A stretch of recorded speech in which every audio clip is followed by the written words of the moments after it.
Hello बच्चों, कैसे हो आप सब। तो आज हम लोग केमिकल बॉन्डिंग का नेक्स्ट इंपॉर्टेंट टॉपिक जो कि कौन सा है डाइपोल मूवमेंट, वो पढ़ने जा रहे हैं। तो अपनी अपनी नोटबुक ओपन कर लो, पहले बड़े अच्छे से समझो और उसके बाद अपने अपने नोट्स बनाइए। तो क्या है टॉपिक का नाम? Dipole movement. क्या है? Dipole movement. तो देखो, इसको समझने से पहले हम लोग एक चीज समझते हैं कि कोवलेंट बॉन्ड जो होता है वो दो टाइप का होता है।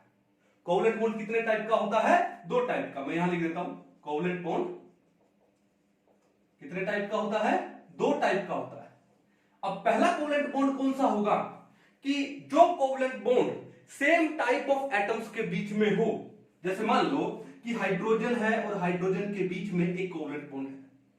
अगर सेम टाइप ऑफ एटम्स के बीच में कोवलेंट बॉन्ड हो, एक तो वो, और एक कोवलेंट बॉन्ड वो जो डिफरेंट टाइप ऑफ एटम्स के बीच में हो, जैसे H और F के बीच में।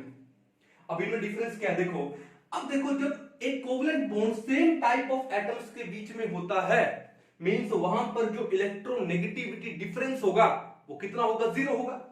यानी यहां पर जो डेल्टा EN है वो कितना होगा? जीरो होगा। क्यों? दोनों तो सेम ही एटम है, तो डिफरेंस इन इलेक्ट्रोनेगेटिविटी वो कितना होने वाला है? जीरो होने वाला है। तो ये जो कोवलेंट बॉन्ड है, इस बॉन्ड को हम लोग क्या बोलते हैं? Non polar covalent bond. क्या बोलते हैं इसको हम लोग? Non polar covalent bond. यानी यहां पे कोई भी पोलैरिटी नहीं है, यानी कोई पॉजिटिव कोई नेगेटिव चार्ज नहीं है, देयर इज नो पोलैरिटी। तो क्या बोलेंगे इसको? Non polar covalent bond. लेकिन अगर एक कोवलेंट बॉन्ड दो डिफरेंट एटम्स के बीच में हो, जहां पर उन एटम्स में इलेक्ट्रोनेगेटिविटी डिफरेंस हो, जैसे हम सबको पता है कि जो फ्लोरीन है उसका इलेक्ट्रोनेगेटिविटी हाइड्रोजन से बहुत ज्यादा है। इवन फ्लोरीन का तो इलेक्ट्रोनेगेटिविटी पीरियोडिक टेबल में सबसे ज्यादा है। ठीक है ना? चलो, अब फ्लोरीन का वैसे इलेक्ट्रोनेगेटिविटी कितना होता है? व्हाट इज द काई ऑफ फ्लोरीन? ये होता है 4। और हाइड्रोजन का इलेक्ट्रोनेगेटिविटी कितना होता है? 2.2। तो यहां पर जो इलेक्ट्रोनेगेटिविटी डिफरेंस आएगा वो जीरो नहीं आएगा, that is not equal to zero, that will be more than zero. कितना आएगा बताओ? 4 माइनस 2.2 कितना हो जाएगा? 1.8 हो जाएगा। यहां पर जो इलेक्ट्रोनेगेटिविटी डिफरेंस है इस केस में कितना हो जाएगा? 1.8। और जब इलेक्ट्रोनेगेटिविटी डिफरेंस आता है तब क्या होगा कि जो ज्यादा इलेक्ट्रोनेगेटिव एलिमेंट है वो क्या काम करेगा? ये जो शेड पेयर ऑफ इलेक्ट्रॉन्स है, कोवलेंट बॉन्ड क्या होता है? Which is formed by the mutual sharing of electron. यानी ये जो दो इलेक्ट्रॉन है, यानी ये जो शेड पेयर है किसका? इलेक्ट्रॉन्स का। तो ये फ्लोरीन है, ये शेड पेयर ऑफ इलेक्ट्रॉन्स को अपनी ओर ज्यादा अट्रैक्ट करेगा। क्या करेगा? अपनी ओर ज्यादा अट्रैक्ट। तो ये जो शेड पेयर इलेक्ट्रॉन्स है, they will be more towards fluorine and less towards hydrogen. इसको हम लोग शो कैसे कर देते हैं कि देखो कि इलेक्ट्रॉन क्लाउड है वो ज्यादा किसकी तरफ है? फ्लोरीन की ओर है, और हाइड्रोजन की तरफ क्या है? कम है। अब इससे होगा क्या? इस फ्लोरीन के ऊपर एक हल्का सा यानी पार्शियल यानी डेल्टा नेगेटिव चार्ज आया था। अब नेगेटिव चार्ज क्यों आया? क्योंकि इलेक्ट्रॉन क्लाउड वो फ्लोरीन की तरफ है ज्यादा। पूरा का पूरा नेगेटिव क्यों नहीं लगा दिया सर? अरे इलेक्ट्रॉन क्लाउड तो है, सारे के सारे इलेक्ट्रॉन तो नहीं चलेंगे ना कंप्लीटली। ठीक है, इसलिए हमने क्या लगाया? Delta negative. और इस हाइड्रोजन के ऊपर क्या जाएगा? Delta positive. तो आपने देखा कि due to the electronegativity difference इस कोवलेंट बॉन्ड में पोलैरिटी आ गई। क्या आ गई? इस कोवलेंट बॉन्ड में पोलैरिटी। तो इस कोवलेंट बॉन्ड को हम लोग क्या बोलेंगे? Polar covalent bond. क्या बोलेंगे इसको हम लोग? Polar covalent bond. तो आपने देखा कि कोवलेंट बॉन्ड दो टाइप का होता है, एक होता है नॉन पोलर कोवलेंट बॉन्ड और एक होता है कौन सा? Polar covalent bond. अब आज वाले टॉपिक में हम लोग किसकी बात करने वाले हैं? इस पोलर कोवलेंट बॉन्ड की बात करने वाले हैं। इसका मतलब क्या है कि no covalent bond is 100% covalent. उसके अंदर थोड़ा सा क्या होता है? आयोनिक कैरेक्टर आता है, वो डिपेंड करता है थोड़ा है या ज्यादा है। ठीक है ना? तो एक कोवलेंट बॉन्ड 100% कोवलेंट नहीं होता। सिमिलरली एक आयोनिक बॉन्ड भी 100% आयोनिक नहीं होता। Means no covalent bond is 100% covalent and no ionic bond is 100% ionic. अब ये लाइन आते ही एक वेब सीरीज आई थी जिसका नाम था कोटा फैक्ट्री। उस कोटा फैक्ट्री में एक कैरेक्टर थी जो आईआईटी की प्रिपरेशन कर रही थी, उसका नाम था शायद झुमकुड़ी। उस झुमकुड़ी का मेरे को क्लास में एक डायलॉग याद आ गया। No ionic compound is completely ionic and no covalent compound is completely covalent. Very good, right मिनल बेटा, देखा है? बढ़ गई 500 रैंक। आईआईटी बीएचयू के कंप्यूटर साइंस से उठ के सीधा आईआईटी बॉम्बे के मेटलर्जी में। भाई देखो, रैंक जो है ना वो तो इनऑर्गेनिक ही इंप्रूव करती है। सर आपकी कितनी आई थी? ठीक है, चलो तो आई होप आप सबको कोटा फैक्ट्री बड़ी अच्छी लगी होगी, है ना। चलिए अब बात ही है कि किसकी बात करने वाले हम लोग, पोलर कोवलेंट बॉन्ड की बात करने वाले हैं। And the polarity of A covalent bond is measured in terms of dipole moment. A covalent bond की पोलैरिटी को किससे मेजर करते हैं? डायपोल मोमेंट से मेजर करते हैं। तो आज का टॉपिक है डायपोल मोमेंट यानी ionic nature of A covalent bond. ठीक है, नेक्स्ट टाइम हम लोग एक टॉपिक और पढ़ेंगे, ठीक है, यानी एक आयोनिक बॉन्ड में कोवलेंट नेचर पढ़ेंगे, फाजान रूल। कौन सा रूल? फाजान रूल। लेकिन आज हम लोग क्या पढ़ रहे हैं कि कोवलेंट बॉन्ड में आयोनिक नेचर यानी डायपोल मूवमेंट। तो इतनी बात आपको समझ आ गई, इसको एक बार आप नोट डाउन कर लो पॉज करके, फिर हम लोग आगे बढ़ेंगे। ठीक है, चलो चले आगे। तो बात यह है, the polarity of A covalent bond is measured, the polarity of a covalent bond is measured in terms of किससे? Dipole movement. In terms of dipole movement. बड़ा ही इंटरेस्टिंग टॉपिक है, बड़ा मजा आने वाला आपको। ठीक है, अब बात यह है कि जो डायपोल मूवमेंट है उसका सिंबल क्या है। डायपोल मूवमेंट को हम लोग कैसे लिखते हैं? देखो सिंबल, तो इसका सिंबल है क्या? म्यू। सिंबल क्या है इसका? Mu, M U, mu. तो डायपोल मूवमेंट को किससे लिखते हैं हम लोग? म्यू से लिखते हैं। किससे लिखते हैं? म्यू। अब ये डायपोल मूवमेंट होता किसके इक्वल है? तो देखो, मान लो एक चार्ज है प्लस क्यू और एक चार्ज है क्या? माइनस क्यू, और इन दोनों चार्ज के बीच का जो डिस्टेंस है वो मान लो कितना है? डी। वो कितना है? डी। तो डायपोल मूवमेंट क्या होगा? It is the product of magnitude of charge and distance between them. ठीक है, तो डेफिनेशन लिख देते हैं, the product of magnitude of charge and distance between them, distance between them is dipole movement. Dipole movement is equal to the product of magnitude of charge and distance between them. It means जो mu है it is equal to q into में d. Mu किसके equal होता है? Q into में d, where mu is the dipole movement, q क्या है? Charge, magnitude of charge, और डी क्या है? Distance between the charge. ये बात समझ आ गई, कोई दिक्कत नहीं है। चलो अब बात यह है कि डायपोल मूवमेंट को कैलकुलेट करते हैं हम लोग। अभी क्या करते हैं? कैलकुलेट। तो ये देखो, calculation of dipole movement, calculation of dipole movement. तो ये काम करें कि एक तो सीजीएस यूनिट में इसको कैलकुलेट कर ले और एक एसआई यूनिट में इसको कैलकुलेट कर ले। ठीक है ना। चलो, तो बात ही है कि मान लो कि ये दो चार्ज के बीच का डिस्टेंस है वो 1 एंगस्ट्रॉम ले लेते हैं हम लोग। कितना ले लेते हैं? 1 एंगस्ट्रॉम। क्या लिखेंगे?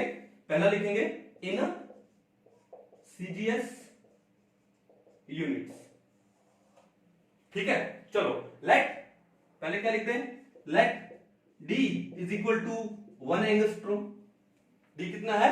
1 एंगस्ट्रॉम। तो फिर Q, अब सीजीएस यूनिट में Q किसको ले? कैसे ले?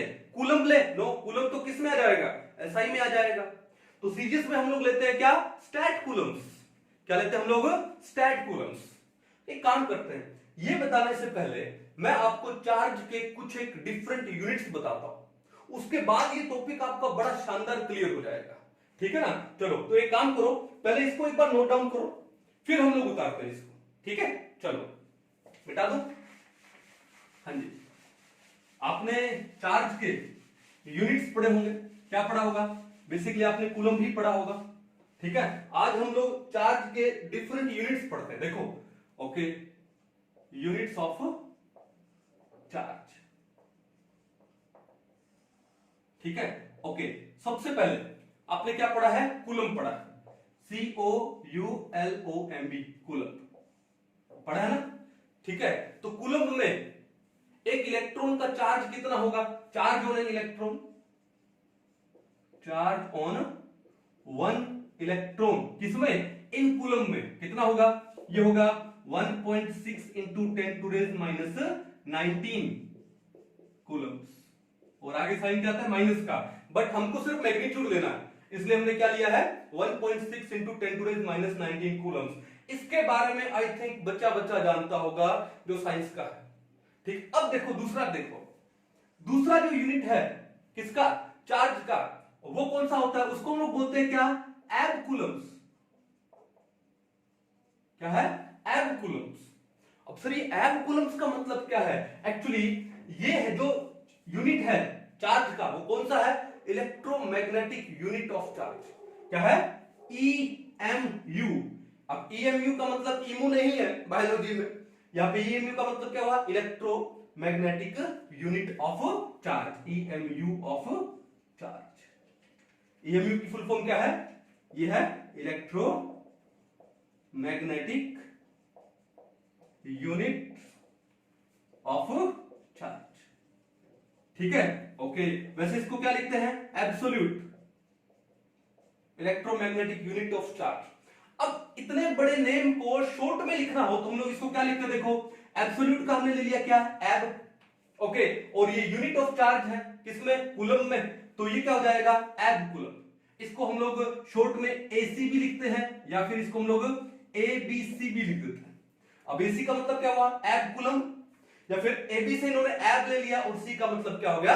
कूलम हो गया, ठीक है। और ये क्या है? This is the electromagnetic unit of charge, okay. तो ये जो 1 एब कूलम है, 1 ab coulomb is equal to 10 coulombs. एक एब कूलम में कितने कूलम्स होते हैं? 10 कूलम्स होते हैं। तो आपको रिलेशन भी पता लग गया कूलम में और एब कूलम में। एक एब कूलम में कितने कूलम्स होते हैं? टोटल 10 कूलम्स होते हैं। तो बताओ बड़ा कौन सा हुआ? एब कूलम बड़ा हुआ या कूलम बड़ा हुआ? एब कूलम बड़ा हुआ। ये बात समझ आ गई? चलो अब आते हैं नंबर 3 पे। नंबर 3 कौन सा? उसको हम लोग बोलते हैं क्या? स्टैट कूलम्स या electrostatic unit of charge, ESU, ठीक है। या फिर हम इसको क्या लिखते हैं? E का मतलब इलेक्ट्रो, S का मतलब क्या है? स्टैटिक, U का मतलब क्या है? Unit. This is the electrostatic unit of charge. Short में क्या लिखते हैं इसको? ESU। और इसका एक नाम और भी है, क्या? इसको हम लोग बोलते हैं क्या? Stat Coulomb's. स्टैट कूलम, क्या बोलते हैं इसको हम लोग? स्टैट कूलम, ठीक है। अब आती है कि एक कूलम में 1 coulomb is equal to 3 into 10⁹ stat coulombs या ESU। एक कूलम में कितने स्टैट कूलम्स होते हैं? 3 इंटू 10⁹। तो बड़ा कौन सा हुआ? स्टैट कूलम बड़ा हुआ या कूलम बड़ा हुआ? ऑब्वियसली कूलम बड़ा हुआ। तो अगर मैं इन तीनों को रिलेशन में देखूं तो सबसे बड़ा क्या होता है? सबसे बड़ा होता है क्या? एब कूलम। उसके बाद कौन आता है? कूलम। और उसके बाद कौन आता है? स्टैट कूलम, या जिसको हम लोग शॉर्ट में क्या लिखते हैं? ESU, electrostatic unit of charge या स्टैट कूलम, ठीक है। अब बात ही है, अगर हम लोग कूलम को लेते हैं किसमें? SI यूनिट में, तो ये जो स्टैट कूलम किसमें ले लूंगा मैं? CGS यूनिट में ले लूंगा। किसमें ले लूंगा? CGS यूनिट में। तो हम लोग डाइपोल मोमेंट निकालेंगे किसमें? CGS यूनिट में भी निकालेंगे और SI यूनिट में भी निकालेंगे। क्लियर है? अब देखो हमने क्या पढ़ा कि एक इलेक्ट्रॉन पे चार्ज कितना होता है? कूलम में 1.6 इंटू 10⁻⁹ कूलम। अब मैं जानना चाह रहा हूं कि एक इलेक्ट्रॉन पे चार्ज स्टैट कूलम में कितना होगा, तो मेरे को ये बताओ, which is equal to 1.6 into 10⁻⁹ क्या है? कूलम। और एक कूलम में कितने स्टैट कूलम होते हैं? 3 इंटू 10⁹। तो एक काम करो, मल्टीप्लाई कर दो 3 इंटू 10⁹ 9 और आगे क्या आ जाएगा ESU यानी इलेक्ट्रोस्टैटिक यूनिट्स या स्टैट कूलम। अब 1.6 को जब आप 3 से मल्टीप्लाई करोगे, 1.6 को 3 से मल्टीप्लाई करोगे तो वैल्यू कितनी आएगी? ये वैल्यू आएगी 4.8 इनटू में, अब ये कितना है 10 टू रेज माइनस 19 और ये कितना है 10 टू रेज 9, टोटल कितना हो गया 10 टू रेज माइनस 10, तो ये क्या आ गया आपके पास ESU। तो भैया एक इलेक्ट्रॉन पे चार्ज कितना होगा 4.8 into 10 to raise minus 10 stat coulombs. अगर मैं सीजीएस में ले लूं, स्टैट कूलम्स में ले लूं यूनिट्स किसके चार्ज के, तो एक इलेक्ट्रॉन का चार्ज कितना आता है 4.8 into 10 to raise minus 10 stat coulombs आता है। ये बस समझ आ गई? तो एक काम करो, पहले इसको नोट डाउन कर लो क्योंकि ये बहुत हमारे आगे काम आने वाला है। ठीक है, पॉज कर लो वीडियो को और इसको नोट डाउन कर लो। चलिए बिठा दूं। ओके,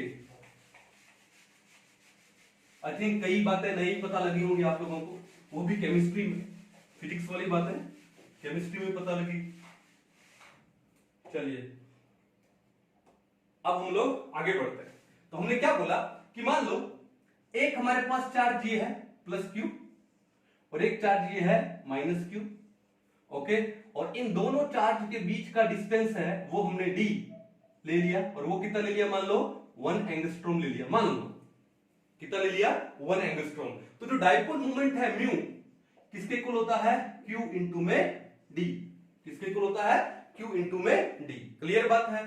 चलो अब सबसे पहले इसको किस में पढ़े, सबसे पहले इसको सीजीएस यूनिट में पढ़ते हैं। ठीक है, चलो इन सीजीएस यूनिट सिस्टम, ठीक है, इसके अंदर पढ़े।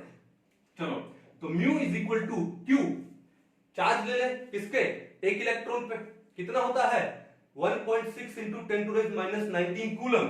सीजीएस में लेना है यानी स्टैट कूलम में लेना है तो वो कितना आएगा 4.8 into 10 to raise minus 10 ESU ले लिया। इनटू में डी क्या है डिस्टेंस बिटवीन देम। ओके, अब डिस्टेंस कितना मान लिया, मान लो उन दोनों चार्ज में डिस्टेंस कितना मान लिया 1 एंगस्ट्रॉम, और सीजीएस में ले रहे हैं सी का मतलब क्या होता है सेंटीमीटर, सी का मतलब क्या होता है सेंटीमीटर। तो 1 एंगस्ट्रॉम में कितने सेंटीमीटर होंगे, वो होंगे 10 टू रेज माइनस 8 सेंटीमीटर। एक एंगस्ट्रॉम में कितने सेंटीमीटर होते हैं 10 टू रेज माइनस 8 सेंटीमीटर। चलो इसको सोल्व कर ले तो कितना आएगा 4.8 इंटू 10 टू रेज माइनस कितना आएगा 18 ESU डॉट सेंटीमीटर। ठीक है, तो अगर मान लो दो चार्ज के बीच में 1 एंगस्ट्रॉम का डिस्टेंस हो तो डाइपोल मोमेंट कितना आता है 4.8 into 10 to raise minus 18 ESU dot centimetre.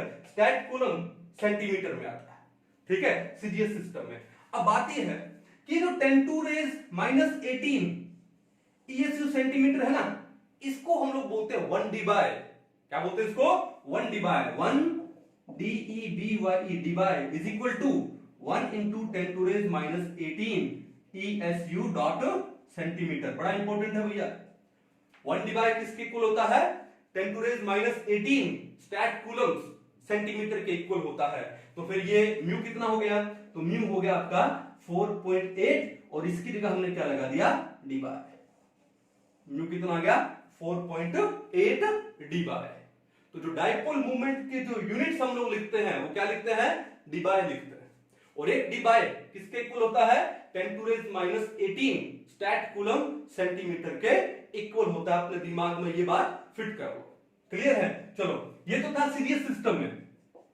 अब हम लोग ले लेते हैं किसमें एसआई सिस्टम में। एसआई सिस्टम में डाइपोल मोमेंट कैलकुलेट करते हैं। ठीक है, तो म्यू किसके इक्वल है क्यू इंटू में डी। ओके, क्यू चार्ज और एक इलेक्ट्रॉन पे चार्ज कितना होता है कूलम्स में, एसआई में ले रहे हैं नहीं कूलम में लेंगे, तो क्यू किसका होगा 1.6 into 10 to raise minus 19 coulombs into में डी डिस्टेंस किसमें ले, फिर डिस्टेंस मीटर में, और डिस्टेंस कितना है 1 एंगस्ट्रॉम है, और एक एंगस्ट्रॉम में कितने मीटर होते हैं 10 टू रेज माइनस 10 मीटर। जब आप इसको सोल्व करोगे तो कितना आएगा 1.6 into 10 to raise minus 29 coulomb metre. Mu किसके इक्वल आ गया 1.6 इंटू 10⁻⁻29 कूलम्ब मीटर के इक्वल आ गया। ये बात समझ आ गई, और वो भी किसमें, एसआई सिस्टम में। और ये था 4.8 डिवाई था किसमें, सीजीएस के अंदर। कर पाओगे, कोई दिक्कत नहीं है। अब बात यह है, मैं जानना चाह रहा हूं कि एक डिवाई में कितने कूलम मीटर होते हैं। एक डिवाई में हमको ये तो पता है कि एक डिवाई में कितने स्टैट कूलम सेंटीमीटर होते हैं। कितने होते हैं, 10⁻⁻18 स्टैट कूलम सेंटीमीटर होते हैं। लेकिन एक डिवाई में कितने कूलम मीटर होते हैं वो मैं जानना चाहता हूं। तो एक काम करो, ये हो गया इक्वेशन नंबर 1 और ये हो गया इक्वेशन नंबर 2। ठीक है, तो इसका मतलब ये भी डाइपोल मूवमेंट है, ये भी डाइपोल मूवमेंट है। तो ये 4.8 डिवाई किसके इक्वल हो जाएगा, 1.6 इंटू 10⁻⁻29 कूलम्ब मीटर के इक्वल हो जाएगा। तो क्या लिखोगे, from equation 1 and 2 4.8 debye is equal to 1.6 into 10⁻⁻29 क्या, कूलम्ब मीटर। इसको सेंटीमीटर मत पढ़ लेना, क्या है ये, कूलम्ब मीटर है। चलो, तो फिर ये 4.8 जो यहां पे मल्टीप्लाई में है वहां पर जाके क्या होगा, डिवाइड में होगा। तो 1 debye is equal to 1.6 into 10⁻⁻29 upon कितना हो गया 4.8। आगे क्या लिखाऊं मैं, कूलम्ब मीटर। ठीक है, अब देखो 1.6 1 जा 1.63 जा, तो ये हो गया 1/3। अब 1/3 का मतलब क्या होता है, 0.333।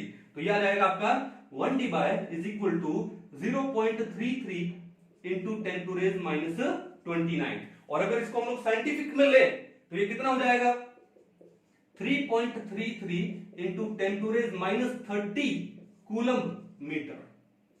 तो एक डिवाई में कितने कूलम्ब मीटर होते हैं, ये होते हैं 3.33 इंटू 10⁻30 कूलम्ब मीटर। मैं लिख देता हूं 1 debye is equal to 3.33 into 10⁻30 coulomb metre.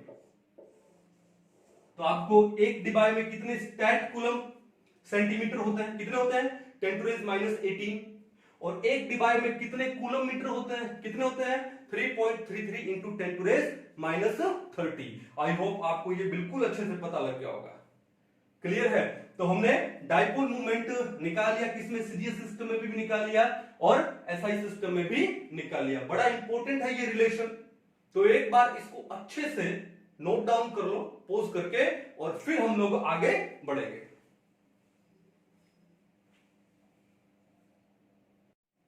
चले आगे, मिटा दिया जाए इसको। बड़े इंपॉर्टेंट रिलेशन है ये, पता होना चाहिए। इसके लिए आपको यूनिट्स ऑफ चार्ज, चार्ज के यूनिट्स, डिफरेंट यूनिट्स वो पता होना चाहिए था। स्टैट कूलम्ब क्या है, एब कूलम्ब्स क्या है। हालांकि यहां पर एब कूलम्ब्स का यूज है नहीं हमारे पास। चलिए अब देखो ध्यान से क्या लिख रहे हैं हम लोग। मान लो हमारे पास एक एटम है ए और एक एटम है बी, और इन दोनों के बीच में एक कोवलेंट बॉन्ड है, और इस कोवलेंट बॉन्ड में कितने इलेक्ट्रॉन है, 2।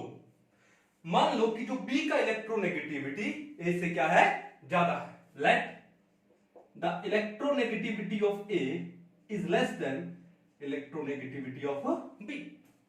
तो होगा क्या कि जो इलेक्ट्रॉन का जो क्लाउड है वो किसकी तरफ ज्यादा होगा, बी की तरफ ज्यादा होगा। तो बी के ऊपर क्या जाएगा, डेल्टा नेगेटिव चार्ज, और ए के ऊपर क्या जाएगा, डेल्टा पॉजिटिव चार्ज। क्लियर है, इसका मतलब है electron cloud is more towards B and less towards A. यानी इलेक्ट्रॉन कहां पर जा रहे हैं, बी की तरफ जा रहे हैं। तो अब डाइपोल मूवमेंट को हम लोग शो कैसे करते हैं, तो dipole movement is represented by an arrow, जहां पर ये जो हेड ऑफ द एरो है it is towards the more electronegative element, और जो टेल है it is towards the less electronegative element. ठीक है, ओके। और ये जो हमने एरो शो किया है उस एरो को हम लोग बोलते हैं क्या, क्रॉस्ड एरो। क्या बोलते हैं इसको हम लोग, क्रॉस्ड एरो। देखा आपने कि टेल पर हमने क्रॉस लगा दिया, इसका मतलब क्या है कि हेड कहां पर जा रहा है, मोर इलेक्ट्रोनेगेटिव एलिमेंट्स की ओर, और जो टेल है वो कहां पर है, लेस इलेक्ट्रोनेगेटिव एलिमेंट की ओर। ये बात समझ आ गई। अब देखो दूसरी बात, देखो कुछ एक पॉइंट पढ़ते हैं हम लोग कि जो डाइपोल मूवमेंट है it's a vector quantity. Dipole moment होता है इज ए वेक्टर क्वांटिटी। ठीक है, तभी तो हमने एरो से शो किया है। ठीक है, तो वेक्टर क्वांटिटी है, इसमें मैग्नीट्यूड भी होता है और डायरेक्शन भी होता है। It has both direction as well as magnitude. Magnitude भी है और डायरेक्शन भी है। मैग्नीट्यूड भी इसमें और डायरेक्शन में भी है। ये बात क्लियर है। चलो दूसरी बात कि अभी थोड़ी देर पहले हमने क्या बोला कि अगर एक कोवलेंट बॉन्ड दो सेम एटम्स के बीच में हो तो उनके बीच में डायपोल मोमेंट कितना होगा? 0 होगा, क्योंकि वो नॉन पोलर कोवलेंट बॉन्ड होता है। और अगर एक कोवलेंट बॉन्ड दो डिफरेंट एलिमेंट्स जिनकी इलेक्ट्रोनेगेटिविटी डिफरेंस है उनमें हो, वो बॉन्ड क्या होता है? पोलर कोवलेंट बॉन्ड होता है और वहां पर डायपोल मोमेंट होगा। क्लियर है? ओके, अब देखो ध्यान से, कुछ एक कंपाउंड्स जैसे मान लो बेंजीन हुआ, ठीक है, नेप्थलीन हुआ, डाइफिनाइल हुआ, इनका जो डायपोल मोमेंट है 0 होता है। म्यू कितना होता है इनका? 0 होता है। क्यों? क्योंकि इनकी जो स्ट्रक्चर होती है वो क्या होती है? प्लेनर स्ट्रक्चर होती है। क्या होती है? प्लेनर स्ट्रक्चर होती है। और इनका डायपोल मोमेंट कितना होता है? 0। ओके, अच्छे से फिट कर लो, क्योंकि आने वाले टाइम में जब हम लोग क्वेश्चन करेंगे तो इन सब के ऊपर ही क्वेश्चन आने वाला है। ठीक है, सिमिलरली ये क्या है? मीथेन। क्या है? मीथेन। अब मीथेन क्या होता है? टेट्राहेड्रल, लेकिन इसकी ज्योमेट्री क्या है? रेगुलर ज्योमेट्री है। क्या है? Regular geometry. जैसे मीथेन हुआ, आपका BF3 हुआ, आपका CCl4 हुआ, इन सब का भी डायपोल मोमेंट कितना होता है? 0 होता है। Mu is equal to 0। ठीक है, why? Due to their regular geometry. अब देखो मीथेन CH क्या लगता है? ये सिमेट्रिकल है। ये क्या है? सिमेट्रिकल है। BF3 में क्या है? BF बॉन्ड एंगल कितना हुआ? 120 डिग्री हुआ, लेकिन ये भी क्या है? सिमेट्रिकल है। कार्बन टेट्राक्लोराइड भी क्या हुआ? सिमेट्रिकल हुआ। क्या हुआ? सिमेट्रिकल। सो मीथेन हुआ, BF3 हुआ, कार्बन टेट्राक्लोराइड हुआ, दे आर सिमेट्रिकल। और जो सिमेट्रिकल होते हैं उनका जो डायपोल मोमेंट है वो कितना आता है? 0 आता है। उनका डायपोल मोमेंट कितना आता है? 0। अच्छे से नोट डाउन कर लो, पॉइंट्स नोट वाले करने वाले हैं। चलिए नेक्स्ट देखो। नेक्स्ट क्या है?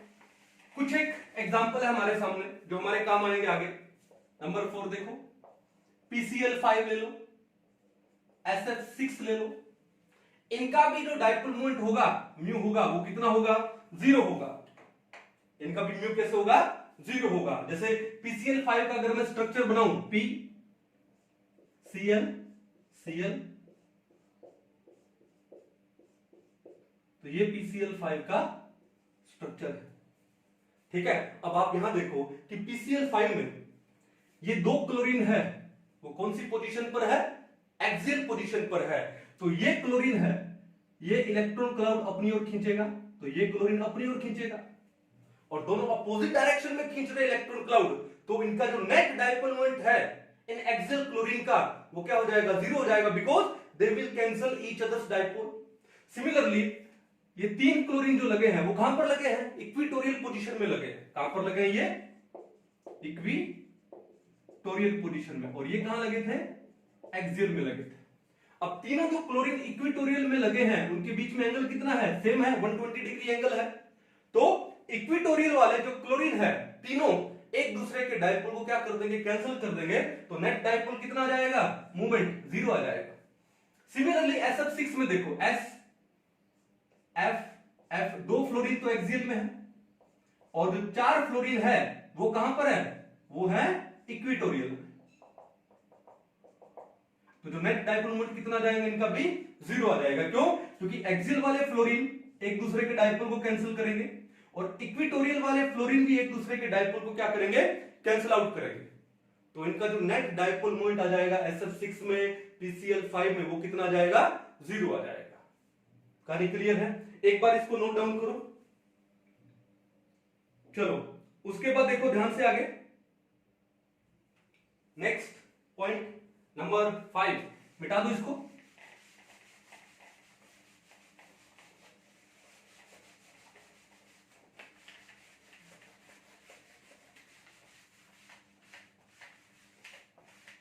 नेक्स्ट देखो, इंपॉर्टेंट पॉइंट है ये, पॉइंट नंबर 5, वाटर।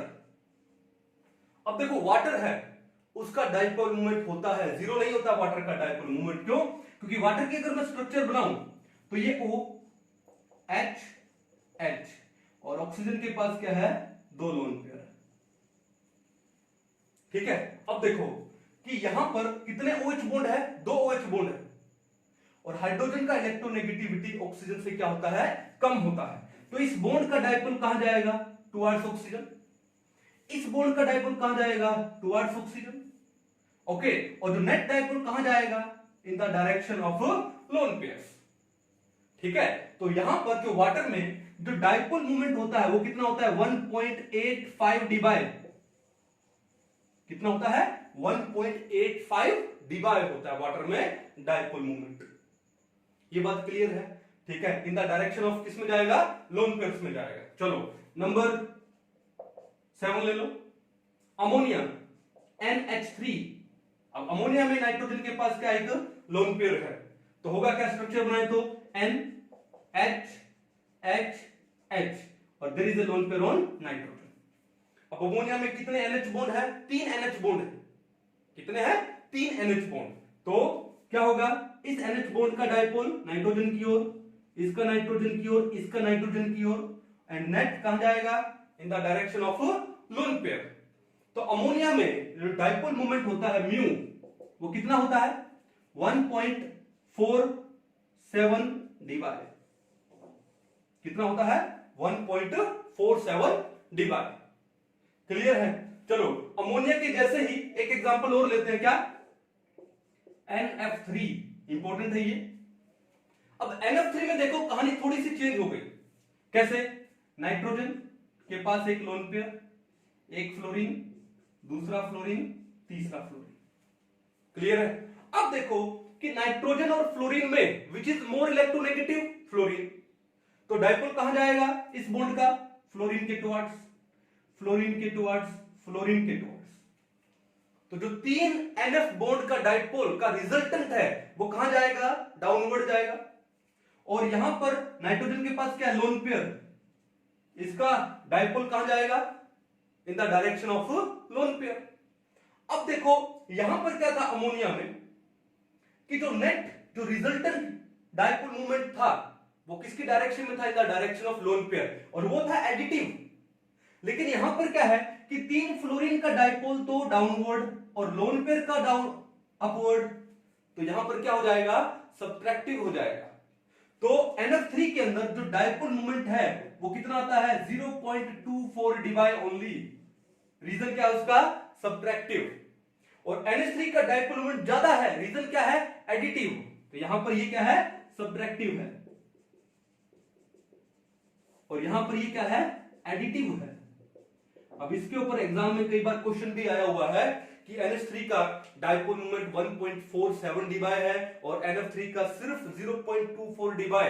रीजन क्या है, क्योंकि NH3 में क्या होता है कि जो नेट डाइपोल है वो क्या आता है, एडिटिव आता है, और NF3 में जो नेट डाइपोल आता है वो क्या आता है, सब्ट्रैक्टिव आता है। कहानी समझ गए? इसको भी एक बार अच्छे से नोट डाउन करो। अभी कितने पॉइंट हो गए, 6। नेक्स्ट पे चलते हैं, 7 पे। किसको ले हम लोग, CO2 को ले लें। किसको ले, CO2 को, कार्बन डाइऑक्साइड को। अब कार्बन डाइऑक्साइड में देखो ध्यान से, सेंट्रल एटम कौन है, carbon, double bond O, double bond O। ऐसा देखा जाए, अगर एक CO बॉन्ड है, देखा ना, oxygen is more electronegative than carbon, तो ऑक्सीजन है इलेक्ट्रॉन क्लाउड को अपनी ओर खींचेगा। अगर एक CO बॉन्ड होता है तो उसका जो डाइपोल आता है, डाइपोल ऑफ CO बॉन्ड कितना आता है, 2.3 डी बाय। कितना आता है, 2.3 डी बाय। लेकिन देखा यहां पर भी CO बॉन्ड है तो यहां का डायपोल इस ऑप्शन की डायरेक्शन में, तो जो नेट डायपोल आएगा म्यू रिजल्टेंट वो कितना आएगा, 0 आएगा। कितना आएगा, 0। क्यों? क्योंकि दोनों ऑक्सीजन है वो एक दूसरे के डायपोल को क्या कर देंगे, कैंसिल आउट कर देंगे। कहानी समझ आ गई? चलो सिमिलरली देखो, आपके पास एग्जांपल है BeF2 बेरिलियम फ्लोराइड, BeF2, तो क्या होगा, स्ट्रक्चर बनाते हैं इसका, सेंट्रल एटम हुआ बेरिलियम, इधर एक फ्लोरीन, यहां भी एक फ्लोरीन। अब ये फ्लोरीन है अपनी डायरेक्शन में खींचेगा इलेक्ट्रॉन क्लाउड, और ये फ्लोरीन इलेक्ट्रॉन क्लाउड को अपनी डायरेक्शन में खींचेगा। जो नेट डायपोल मूवमेंट आएगा म्यू, कितना जाएगा, यहां पर भी 0 आ जाएगा। कितना आएगा यहां पर, 0। पिक्चर समझ आ रही है आप लोगों को? चलिए कीजिए नोट डाउन इसको भी। चलो नेक्स्ट बड़ा ही इंपॉर्टेंट एग्जांपल लेने वाला हूं मैं, कई बार एग्जाम में आ चुका है। ठीक है, अब देखो नेक्स्ट कौन सा है, आपको दिया हो CHCl3, CH2Cl2, CH3Cl and CCl4। बहुत ही इंपॉर्टेंट एग्जांपल है, कई बार चाहे वो स्टेट बोर्ड के एग्जाम में हो चाहे नेशनल लेवल के एग्जाम में हो, ये आ चुका है कि arrange these in decreasing order of their dipole movement. Clear है? इसका नाम क्या है, क्लोरोफॉर्म। क्या नाम इसका, क्लोरोफॉर्म। ये क्या हुआ, डाइक्लोरोमीथेन, ये क्या हुआ, क्लोरोमीथेन, और ये क्या हुआ, कार्बन टेट्राक्लोराइड। और इस क्लोरोफॉर्म को हम लोग क्या बोल सकते हैं, ट्राइक्लोरोमीथेन भी बोल सकते हैं। क्या बोल सकते हैं, ट्राइक्लोरोमीथेन। चलो अभी हमको नेम में नहीं जाना, हमको किस में जाना है, डायपोल मूवमेंट में। तो पहली बात तो क्लियर है कि इन चारों में से ये जो कार्बन टेट्राक्लोराइड है इसका डायपोल मोमेंट कितना होता है, 0 होता है। क्यों? सिमेट्रिकल स्ट्रक्चर है, सी, यहां भी क्लोरीन, यहां भी क्लोरीन, क्लोरीन, क्लोरीन, तो इसका जो डायपोल मोमेंट है म्यू वो कितना है, 0 है, due to its symmetrical structure. चलो अब तो गेम किसके बीच में है, इन तीनों के बीच में। अब इनको समझे कैसे हम लोग, तो देखो ध्यान से, सबसे पहले मैं लेता हूं किसको, CHCl3, इसको ले लेते हैं। चलो C, मान लो हाइड्रोजन ऊपर है और 3 क्लोरीन कहां है, नीचे। 3 क्लोरीन कहां है, नीचे। ठीक है, चलो अब एक बात देखो यार, यहां पर ध्यान से एक बात देखो, यहां पे इस हाइड्रोजन को मैं ये रेड से शो कर देता हूं। 3 क्लोरीन हमने कहां लिए, नीचे लिए। कहां लिए, नीचे। चलो इसको ये देखो ध्यान से, दिख रहा है, ये जो रेड वाला मैंने लिया हाइड्रोजन, और जो ब्लैक वाले मैंने नीचे लिए क्या, 3 क्लोरीन। यही तो स्ट्रक्चर है आपके सामने। अब ध्यान से देखना भाई कि ये जो 3 क्लोरीन आपको जो नीचे दिखाई दे रहे हैं, तो ये क्लोरीन है, ये इलेक्ट्रॉन क्लाउड अपनी ओर खींचेगा, ये अपनी ओर खींचेगा और ये अपनी ओर खींचेगा। तो इन नीचे जो 3 क्लोरीन है इनका जो रिजल्टेंट आएगा वो कहां आएगा, नीचे। और कितने का रिजल्टेंट आएगा, 1। इन तीनों का रिजल्टेंट कितना आएगा, 1 आएगा। कितना आएगा, 1, डाउनवर्ड डायरेक्शन में। कहानी समझ गए? अब देखो यहां पर क्या हुआ, यहां पर ये नीचे क्या है, क्लोरीन। कितना क्लोरीन खींचने वाला, 1। और ये हाइड्रोजन क्या देगा, तो इलेक्ट्रॉन क्लाउड देगा, इसका तो इलेक्ट्रोनेगेटिविटी कम है, तो 1 क्लोरीन खींचने वाला है और 1 हाइड्रोजन देने वाला है। आपको बस ये देखना है कि टोटल कितने हाइड्रोजन देने वाले हैं, क्योंकि खींचने वाला तो 1 ही क्लोरीन आएगा। करके देखेंगे अभी हम लोग। तो यहां पर कितने हाइड्रोजन देने वाला है, 1। ठीक है, चलो अब दूसरा एग्जांपल लेते हैं। यहां पर क्या, CH2Cl2, ये कार्बन, चलो उसके बाद क्लोरीन, क्लोरीन, और उसके बाद 2 हाइड्रोजन, एक हाइड्रोजन ये रहा और एक हाइड्रोजन ये रहा। क्लियर है? अब देखो ध्यान से, यहां पर देखो ध्यान से, ठीक है, ये रेड है, चलो एक ब्लू ले लेता हूं शो करने के लिए।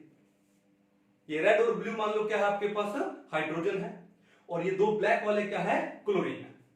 अब देखो ध्यान से, क्या इस स्ट्रक्चर को मैं ऐसे लिख सकता हूं, एक ही बात है। अब ये क्लोरीन अपनी डायरेक्शन में खींचेगा और ये क्लोरीन अपनी डायरेक्शन में खींचेगा। तो इन दोनों का, ये क्लोरीन अपनी डायरेक्शन में खींच रहा है और ये क्लोरीन अपनी डायरेक्शन में खींच रहा है, इलेक्ट्रॉन क्लाउड। तो इन दोनों का जो नेट डाइपोल मोमेंट आएगा वो कैसे आएगा, इस डायरेक्शन में आएगा, ये डायरेक्शन। शो कर दो, ये देखो ये डायरेक्शन। क्लियर है?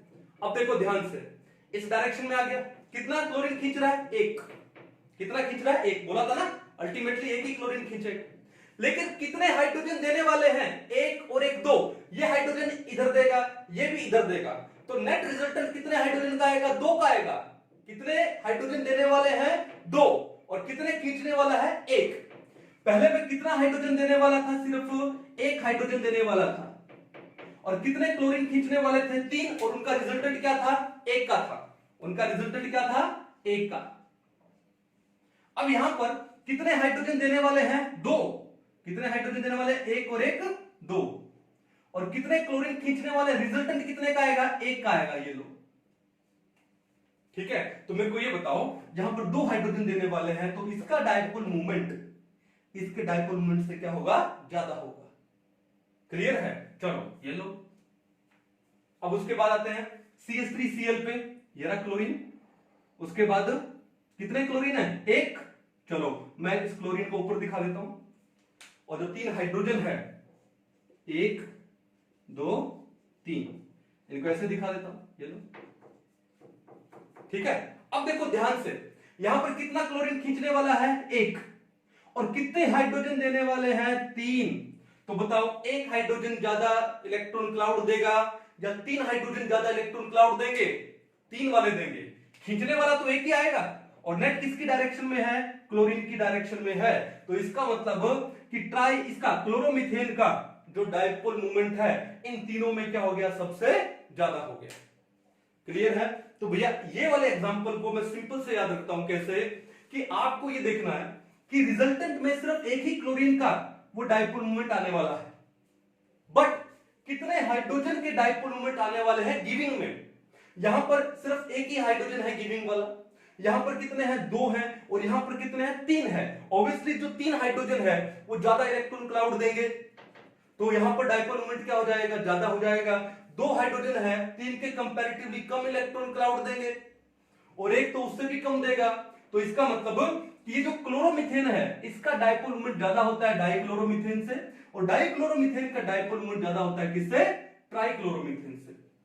और कार्बन टेट्राक्लोराइड का तो डाइपोल मूवमेंट कितना होता है, 0 होता है। तो अगर मैं इनको इनके डाइपोल मूवमेंट में डालूं तो mu of CH3Cl is greater than mu of CH2Cl2 greater than mu of CHCl3 और greater than mu of CCl4। बात समझ आई? बड़ा ही इंपॉर्टेंट एग्जांपल था ये, सिर्फ हाइड्रोजन के पॉइंट ऑफ व्यू से इसको समझो, पिक्चर बिल्कुल क्लियर हो जाएगी। तो एक काम करो, इसको एक बार नोट डाउन करो और फिर हम लोग आगे बढ़ेंगे। चले आगे। तो अब आगे हम लोग पढ़ने वाले हैं क्या, एप्लीकेशंस ऑफ डाइपोल मूवमेंट। जो डाइपोल मूवमेंट है उसका बेनिफिट क्या है हमको, इसके क्या क्या एप्लीकेशन है, क्यों पढ़ते हैं हम लोग डाइपोल मूवमेंट। ठीक है, चलो मिटा दो इसको। तो अभी नेक्स्ट हम लोग पढ़ने वाले हैं क्या, applications of dipole movement. Applications of dipole movement.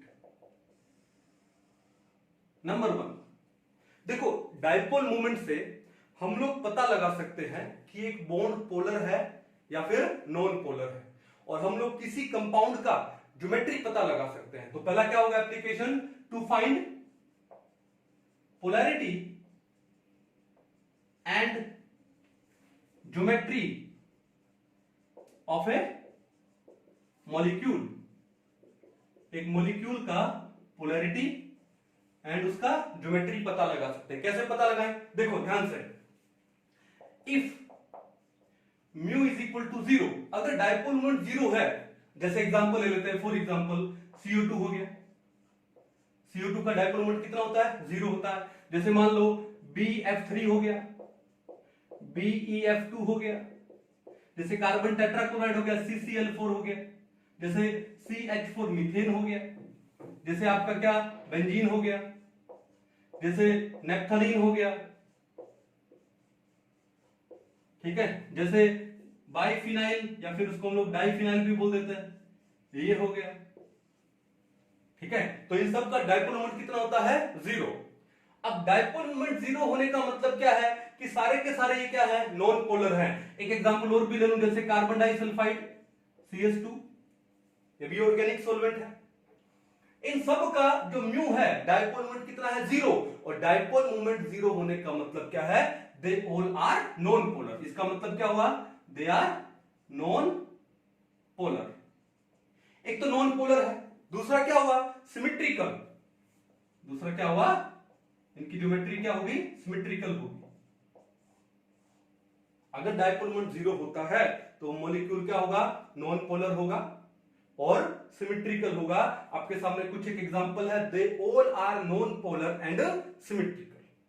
Clear है? दूसरा देखो, if mu is not equal to 0, अगर डाइपोल मोमेंट 0 नहीं है, इसका मतलब क्या होगा? इसका मतलब मॉलिक्यूल्स क्या होंगे? पोलर होंगे। पोलर और दूसरा क्या होंगे? अनसिमेट्रिकल होंगे। क्या होंगे? Unsymmetrical. And there are so many examples. जैसे मान लो अभी थोड़ी देर पहले क्या पढ़ा था? Water.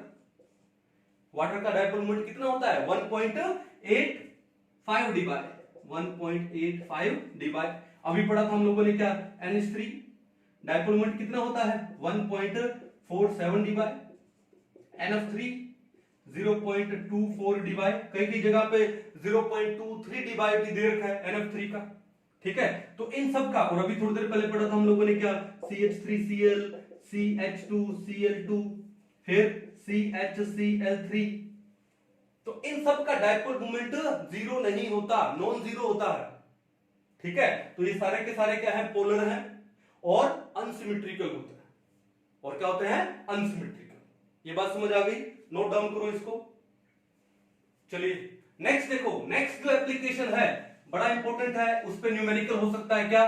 To find the percentage ionic character in a molecule. एक मॉलिक्यूल में अगर आपको परसेंटेज आयोनिक कैरेक्टर निकालना है तो उसके लिए भी डाइपोल मोमेंट बहुत फायदेमंद है। कैसे? देखो, number 2, to find the percentage ionic character. तो एक मॉलिक्यूल का परसेंटेज आयोनिक कैरेक्टर कैसे निकालते हैं? देखो, परसेंटेज आयोनिक कैरेक्टर कैसे निकालते हैं हम लोग? ये हम लोग निकालते हैं कैसे? Experimental value of mu, experimental value of mu upon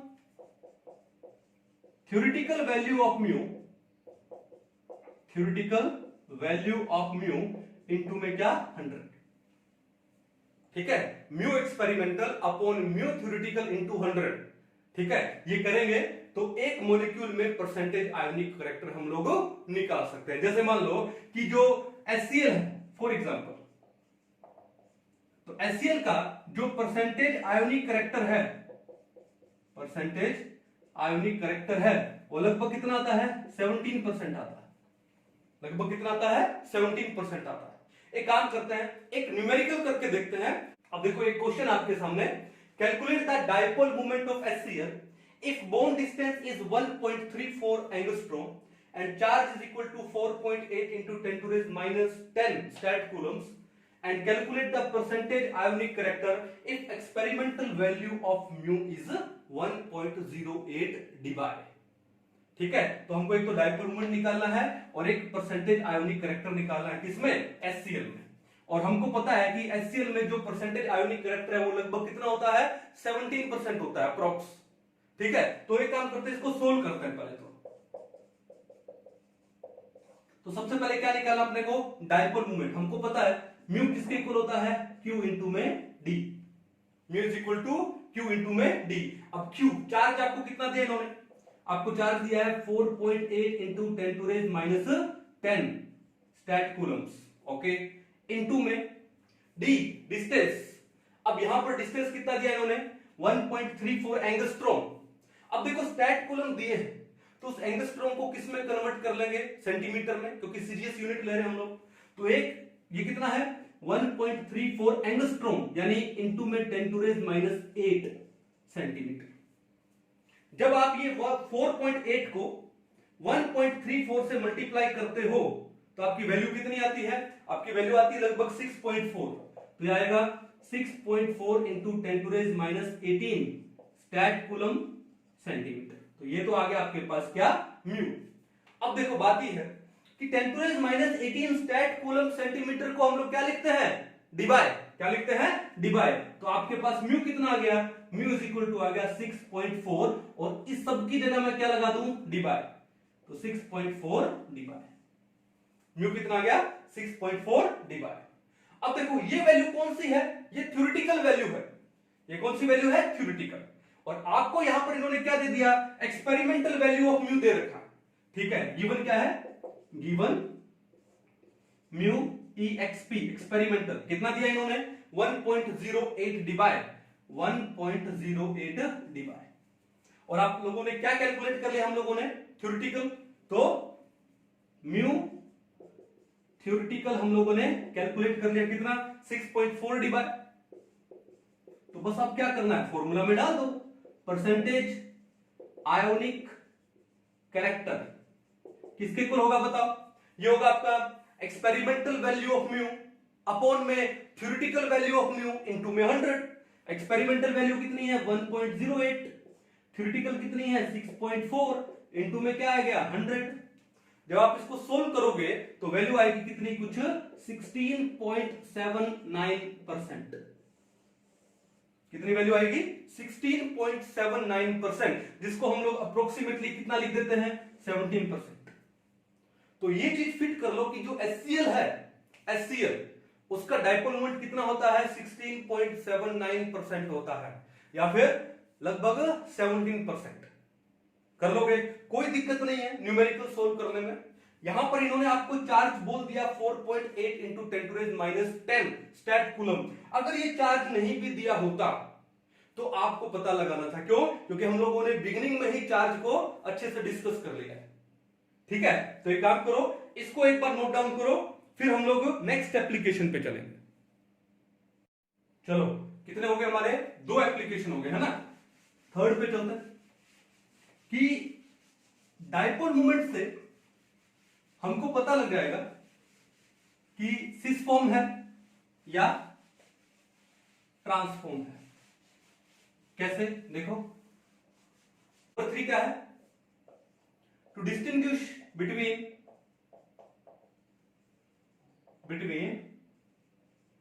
sis form and trans form, cis form and trans form. अगर आपको सिस फॉर्म और ट्रांसफॉर्म में डिस्टिंग्विश करना है, कैसे पता लगा सकते हैं, डाइपोल मूवमेंट से। कैसे, देखो फॉर एग्जांपल देखो ध्यान से, C double bond C, okay, मैंने बनाया यहां पर क्या, मान लो क्लोरीन लगा दिया, यहां लगा दिया H, यहां पे लगा दिया H और यहां लगा दिया क्या, क्लोरीन। तो ये कौन सी फॉर्म हो गई, देखा आपने, जो सेम ग्रुप है they are in the opposite direction, तो ये कौन सी फॉर्म है, ट्रांसफॉर्म है। कौन सी फॉर्म है, ट्रांसफॉर्म। ओके, एक काम करते हैं, इसका सिस फॉर्म भी बना लेते हैं। एक Cl यहां लगा दो, एक Cl यहां लगा दो, same group are at the same side, कौन सी फॉर्म हो गई, सिस फॉर्म। यही तो पढ़ते आ रहे हैं।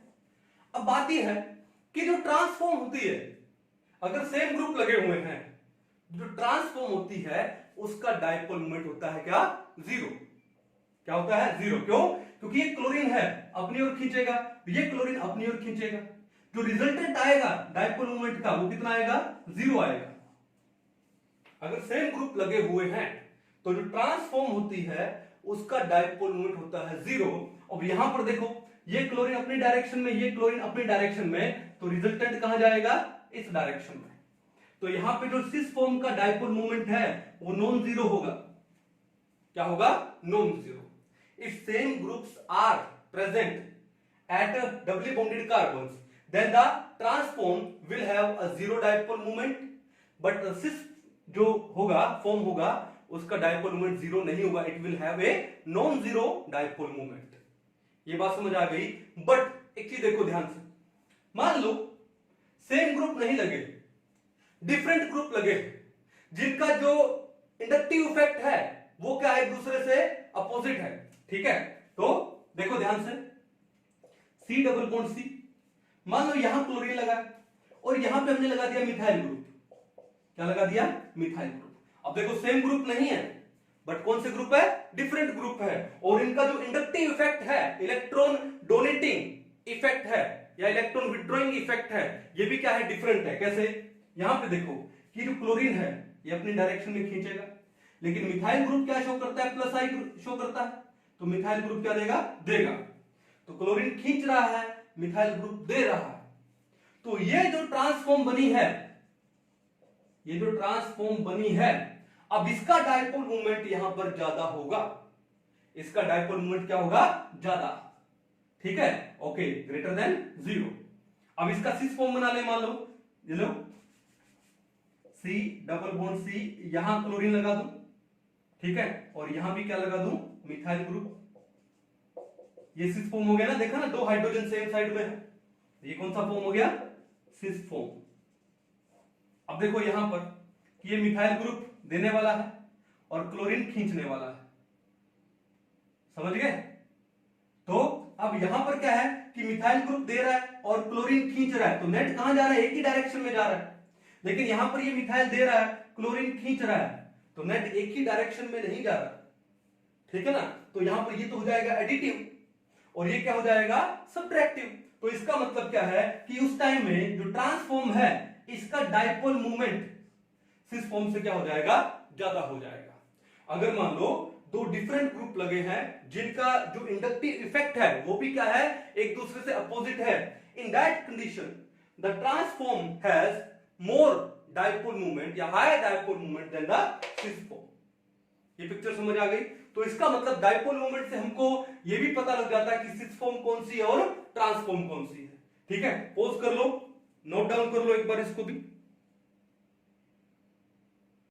अब देखो नंबर फोर बड़ा ही इंपॉर्टेंट है। एरोमेटिक कंपाउंड्स में हम लोग कैसे निकाले ये डायपोल मोमेंट का क्या बेनिफिट होता है एरोमेटिक कंपाउंड्स में, कैसे हम लोग लोकेंट्स की पोजीशन पता लगा सकते हैं।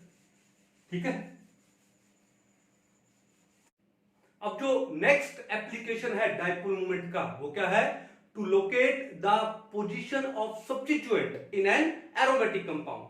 कि एक एरोमेटिक कंपाउंड है, मान लो बेंजीन है, तो उसके अंदर जो सब्स्टिट्यूएंट है, चाहे वो आपका इलेक्ट्रॉन विड्रॉइंग हो चाहे आपका इलेक्ट्रॉन डोनेटिंग हो, उस सब्स्टिट्यूएंट की पोजीशन को कैसे लोकेट करें, वो डायपोल मोमेंट से हमको उस सब्स्टिट्यूएंट की पोजीशन कैसे पता लगती है वो पढ़ने वाला है। तो नेक्स्ट देखो क्या है, number 4, to locate the position of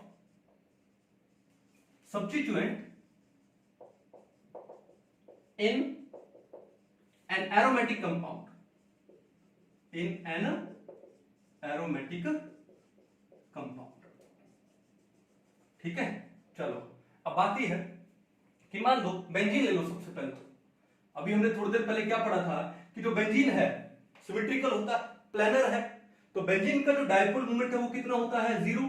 तो इसके डायपोल मोमेंट की तो फिक्र करने की जरूरत है नहीं।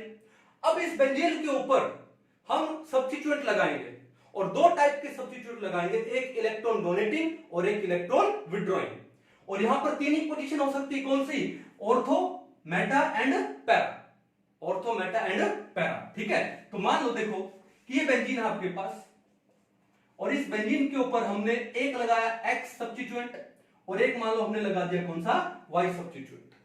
अब ये एक्स और वाई दोनों सेम टाइप के भी हो सकते हैं। सेम टाइप बोले तो दोनों के दोनों इलेक्ट्रॉन डोनेटिंग भी हो सकते हैं। जैसे मान लो कि एक अमीनो ग्रुप हो जाए, एक फिनोल हो जाए, एक अमीनो ग्रुप हो जाए और एक क्या हो जाए? OH हो जाए, तो दोनों क्या हो गए? इलेक्ट्रॉन डोनेटिंग हो गए। और दोनों के दोनों इलेक्ट्रॉन विड्रॉइंग भी हो सकते हैं, जैसे मान लो नाइट्रो ग्रुप हो जाए दोनों के दोनों, ठीक है, तो हम लोग क्या करते हैं, सबसे पहले ये कौन सी पोजीशन पर आ गए, ऑर्थो पे, ये कौन से पे आए, मेटा पे, और ये कौन सी पोजीशन पर आए, पैरा पे। ठीक है, अब ये तो पता है कि अगर ऑर्थो पोजीशन है तो ये एंगल कितना होगा, 60 डिग्री होगा। तो ऑर्थो पे थीटा कितना होता है, 60 डिग्री। मेटा पे थीटा कितना हो जाता है भाई, 120 डिग्री। और पैरा पे आपको साफ दिखाई दे रहा है, थीटा कितना होगा, 180 डिग्री होगा। कितना होगा, 180 डिग्री। तो डायपोल मूवमेंट क्या बोलता है कि the dipole movement is inversely proportional to bond angle. Fit कर लो माइंड में, dipole movement is inversely proportional to bond angle. अगर बॉन्ड एंगल जितना ज्यादा होगा डायपोल मूवमेंट उतना ही कम होगा। ठीक है, अब सर ये कैसे करेंगे, डिटेल में करेंगे, यहां पे थोड़ा मैथ्स का नॉलेज हम लोग लेंगे यहां पे। क्लियर है, चलो तो एक बार एक काम करता हूं, पहले इसको मैं मिटाता हूं। ठीक है, अब यहां पर दो टाइप की सिचुएशन हम लोग पढ़ने वाले हैं। ठीक है, पहली सिचुएशन ये है कि हमारे जो एक्स और वाई है वो दोनों सेम सब्स्टिट्यूएंट है, मान लो सेम टाइप के हैं, यानी या तो दोनों के दोनों इलेक्ट्रॉन विड्रॉइंग है या दोनों के दोनों क्या है, इलेक्ट्रॉन डोनेटिंग है। तो पहली सिचुएशन क्या है, if x and y, if x and y both are either electron donating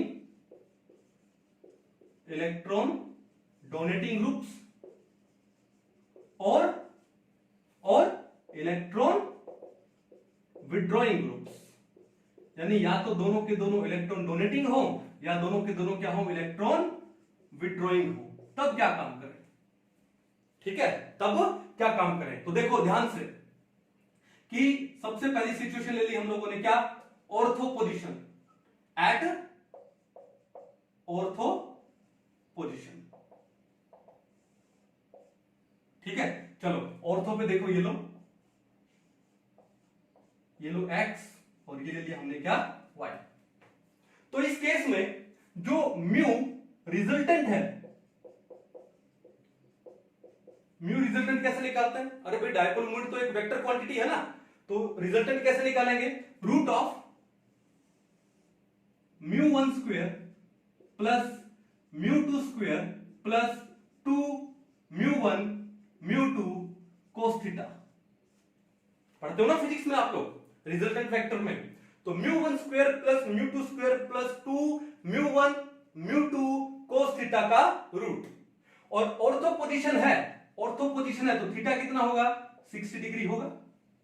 तो यहां पे थीटा का वैल्यू पुट कर दो, कितना, 60, तो कितना जाएगा ये μ1 का स्क्वायर। अब एक चीज देखो यहां पे, अगर ये दोनों के दोनों इलेक्ट्रॉन डोनेटिंग होते, अगर ये दोनों के दोनों क्या होते, इलेक्ट्रॉन डोनेटिंग, तो μ1 और μ2 दोनों के दोनों मान लो पॉजिटिव है, और अगर मान लो ये दोनों के दोनों इलेक्ट्रॉन विड्रॉइंग है तो μ1 भी नेगेटिव, μ2 भी क्या है, नेगेटिव। ठीक है, अब देखो नेगेटिव का स्क्वायर करोगे तो पॉजिटिव आएगा, नेगेटिव का स्क्वायर करोगे तो पॉजिटिव आएगा, दोनों नेगेटिव है, मल्टीप्लाई करोगे तो भी क्या आने वाला है, पॉजिटिव आने वाला है। तो साइन की तरफ से घबराने की जरूरत ही नहीं है, सही है। चलो, तो μ1 square plus μ2 square plus 2 μ1 μ2 cos कितना हो जाएगा, 60 डिग्री, और उसका क्या कर दोगे, रूट कर दोगे।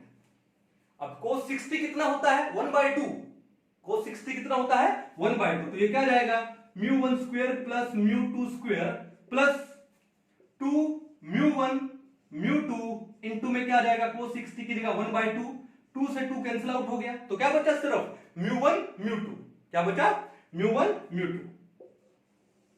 ठीक है, यानी μ1 स्क्वायर प्लस में μ2 स्क्वायर प्लस में μ1 इनटू में μ2, और उसका क्या कर दिया हमने, रूट कर दिया। तो ये आ गया हमारा म्यू रिजल्टेंट, कब, ऑर्थो पोजीशन पे, अगर x और y एक दूसरे से ऑर्थो पोजीशन पे लगे हो। क्लियर है, ये हो गया हमारा इक्वेशन नंबर 1। हम देखना चाहते हैं कि ऑर्थो पोजीशन पे अगर x y लगते हैं तो ऑर्थो का म्यू ज्यादा आता है, पैरा का म्यू ज्यादा आता है, या मेटा का म्यू ज्यादा आता है। हम लोग इन तीनों को आपस में क्या करने वाले हैं, रिलेट करने वाले हैं, देखने वाले हैं कि किसका म्यू ज्यादा आता है। चलो, तो ये तो था ऑर्थो पोजीशन का। अब नंबर 2 पे आ जाते हैं क्या, एट मेटा पोजीशन। अब मेटा पोजीशन का मतलब क्या हुआ, थीटा कितना हो गया, 120 डिग्री हो गया। तो ये लो, ये बेंजीन है, ये लगा दिया x और ये हमने मेटा पे क्या लगा दिया, y। क्लियर है। तो इस केस में जो म्यू रिजल्टेंट कितना हो जाएगा, सेम वही रूट ऑफ μ1 स्क्वायर प्लस में μ2 स्क्वायर प्लस में 2 μ1 μ2 cos 120 डिग्री। अब cos 120 कितना होता है, -1/2। कितना होता है, -1/2। सॉल्व कर लेते हैं इसको। μ1 स्क्वायर प्लस में μ2 स्क्वायर प्लस में 2 μ1 μ2 इनटू में -1/2। 2 से 2 कैंसिल आउट हो गया, क्या बचा, माइनस का μ1 μ2 बचा, तो डायरेक्ट लिख दो यहां पे। तो ये क्या आएगा, μ1 square plus μ2 square minus μ1 μ2। Minus में क्या आ गया, μ1 μ2 का रूट। क्लियर है। चलो, तो ये हो गया आपके पास क्या, नंबर 2। क्या आ गया, म्यू रिजल्टेंट। ये आ गया नंबर 2। अब आते हैं थर्ड केस में का, एट पैरा पोजीशन। अगर x और y एक दूसरे से पैरा पोजीशन पे लगे हों, थीटा कितना हो जाएगा, 180 डिग्री हो जाएगा। थीटा कितना हो जाएगा, 180 डिग्री। तो देखो ध्यान से, ये मान लो लगा है x और यहां पे क्या लगा है, y। तो उस केस में जो म्यू रिजल्टेंट आएगा वो कितना आएगा, रूट ऑफ μ1 स्क्वायर प्लस में μ2 स्क्वायर प्लस में 2 μ1 μ2 cos कितना, 180 डिग्री। cos कितना, 180 डिग्री। और cos 180 कितना होता है, -1 होता है। कितना होता है, -1। कितना होता है ये, -1। अब देखो, अगर ये -1 है तो आगे क्या जाएगा, ये साइन माइनस हो जाएगा। तो ये आपके पास क्या आएगा, रूट ऑफ μ1 स्क्वायर प्लस में μ2 स्क्वायर माइनस 2 μ1 इंटू में μ2। अब बताओ, a square plus b square minus 2ab का फॉर्मूला है, और वो क्या होता है, a माइनस b का होल स्क्वायर। तो ये यहां पर ये क्या हो जाएगा, μ1 माइनस में μ2 का होल स्क्वायर, और होल स्क्वायर है और आगे ये क्या है, रूट है, तो कैंसिल आउट हो जाएगा। तो आपके पास म्यू रिजल्टेंट क्या आने वाला है, वो आपके पास आने वाला है क्या, μ1 माइनस में μ2। क्या आने वाला है, μ1 माइनस μ2। ये हो गया इक्वेशन नंबर 3। यानी जब x और y एक दूसरे से पैरा पोजीशन पे हो तो म्यू रिजल्टेंट क्या आएगा, μ1 माइनस में μ2 आएगा। μ1 माइनस में μ2। ठीक है। अब देखो ध्यान से, ध्यान से मैं क्या लिख रहा हूं, if x equal to y, x और y सेम ग्रुप है, मान लो दोनों के दोनों अमीनो ग्रुप हैं, दोनों के दोनों नाइट्रो ग्रुप हैं, सेम ग्रुप हैं। तो सेम ग्रुप है तो भैया, तो म्यू रिजल्टेंट पैरा पोजीशन पे क्या आने वाला है, μ1 माइनस μ2, यानी कितना हो जाएगा, 0। देन μ1 माइनस में μ2 कितना हो जाने वाला है, 0। तो म्यू रिजल्टेंट क्या हो जाएगा उस टाइम पे, 0 हो जाएगा। इसका मतलब अगर x और y are the same group, ठीक है, तो जो पैरा पोजीशन पे अगर वो लगे हों तो μ1 इज इक्वल टू क्या हो जाएगा, μ2। तो μ1 माइनस μ2 कितना हो गया, 0। यानी आपका म्यू रिजल्टेंट कितना हो जाएगा उस केस में। ठीक है, देखो, if x and y are same, तो जो म्यू रिजल्टेंट है वो कितना हो जाएगा, μ1 माइनस μ2 कितना हो गया, 0 हो गया। तो वो कितना जाएगा आपके पास, 0 आ जाएगा। कितना आ जाएगा, 0। कहने का मतलब है कि x और y या तो सेम ग्रुप हो, यानी सेम ग्रुप का मतलब या तो दोनों के दोनों इलेक्ट्रॉन डोनेटिंग हो या दोनों के दोनों इलेक्ट्रॉन विड्रॉइंग हो।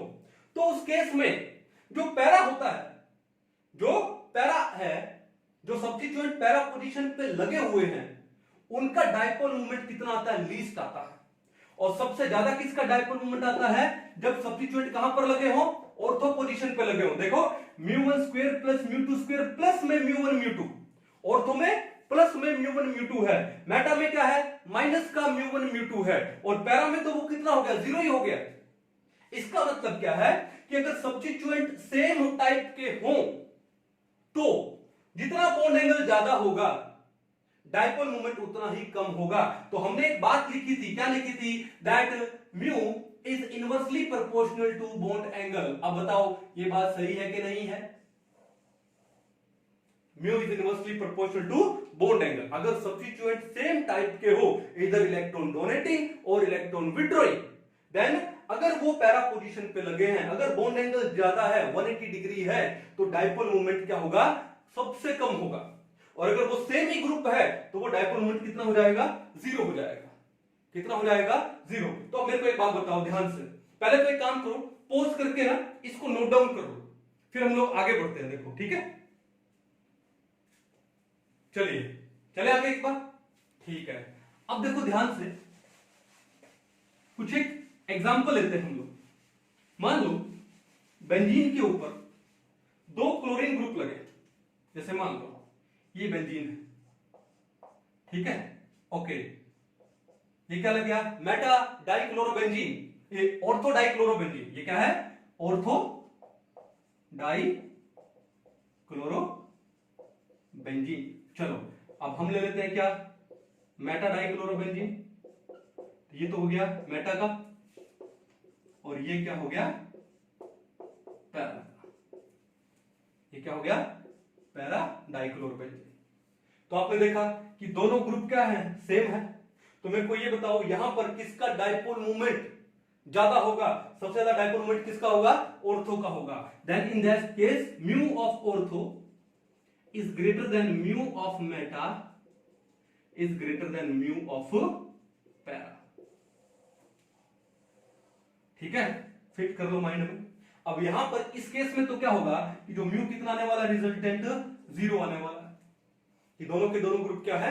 सेम है, तो रिजल्टेंट म्यू कितना हो जाएगा? जीरो हो जाएगा। पिक्चर समझ आ गई? कोई दिक्कत नहीं है। चलो मान लो अगर आपको ये दिया होता, ये दे मान लो NH2, यहां पे लगा दिया OH, ठीक है। आपने देखा कि दोनों के दोनों क्या है? इलेक्ट्रॉन डोनेटिंग है, सेम टाइप के ग्रुप है, तो ऑर्थो का म्यू ज्यादा हो जाएगा। देन ये NH2, ये लो OH, NH2, और ये क्या हो गया? पैरा पे। आपने देखा कि दोनों के दोनों ग्रुप क्या है? सेम टाइप के हैं, इलेक्ट्रॉन डोनेटिंग है। देन क्या हो जाएगा? Mu of ortho is greater than mu of meta is greater than mu of para. कर पाओगे? कोई दिक्कत नहीं है, इजी है। इसका मतलब क्या है कि एंगल जितना ज्यादा होगा, अगर ग्रुप सेम टाइप के होते हैं, एंगल जितना ज्यादा होगा उनका डायपोल मोमेंट उतना ही कम होगा। ठीक है, तो एक बार इसको नोट डाउन करो पॉज करके। चलिए अभी नेक्स्ट देखो क्या है। आई होप अच्छे से समझ आया होगा आपको। नेक्स्ट में एक्स और वाई को डिफरेंट ग्रुप ले लेते हैं। मान लो एक्स है इलेक्ट्रॉन डोनेटिंग हो गया, और वाई आपका क्या हो गया? इलेक्ट्रॉन विड्रॉइंग हो गया। Number 2,